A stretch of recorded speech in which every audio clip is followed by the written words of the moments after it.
পাচ্ছ পুজো তো শেষ হয়ে গেছে। আর বড় মা বললো কি পুজো প্রথম মানে আমি প্রথম করছি তো ওই জন্য হচ্ছে প্রসাদগুলো দিয়ে আসতে। তো চলো প্রসাদ তিনজনে রেডি করেছি। আর এদিকে আমার বরের অবস্থা দেখো, মানে ও আগে খেয়ে নিচ্ছে, না আমাকেও দিয়েছে। চলো দাদু আর জেঠুকে দিয়ে আসি। চলো গাইস, এখন পুজো আরে শেষ হওয়ার পরে সাইডারি চেঞ্জ করে আসার পরে হচ্ছে আমি কি নিয়ে বসে রয়েছি দেখো, পরোটা আর ঘুগনি নিয়ে। মানে আজকে হচ্ছে ভাত খেতে নেই। আর এখানে মানে শ্বশুর বাড়িতে যে এটা কি পুজো জানি, কোনো কোনা পুজো বলে, তো ভাত খেতে নেই এই জন্য হচ্ছে পরোটা আর ঘুগনি নিয়ে বসে বলছে।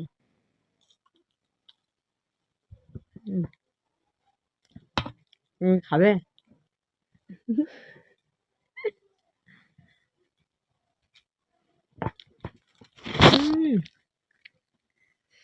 আসতে দেখেছো, নিজে মনে হয় 3-4 বার খেয়ে নিয়েছি আর আমি এখনো খাইনি, এই সবে খেতে বসছি, তাদের মধ্যে আমার ভাগ বসাচ্ছে, এমন মানুষ।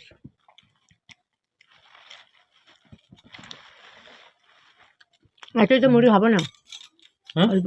এটা খাওয়ার পর এত মুড়ি খাওয়া যাবে না। তুমি খাবে মুড়ি? না।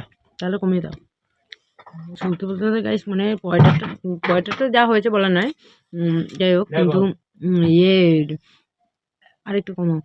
তরকারিটা খুব সুন্দর হয়েছে। নিরামিষ তরকারি তো হেব্বি শাক।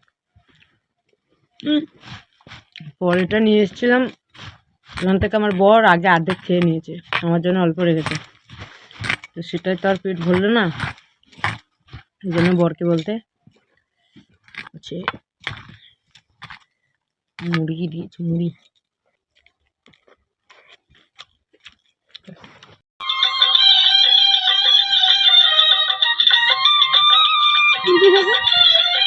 হ্যাঁ,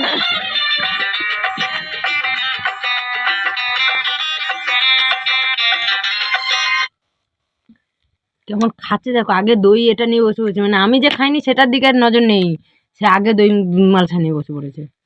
এই দইটা হেভি লাগে। হ্যাঁ হ্যাঁ,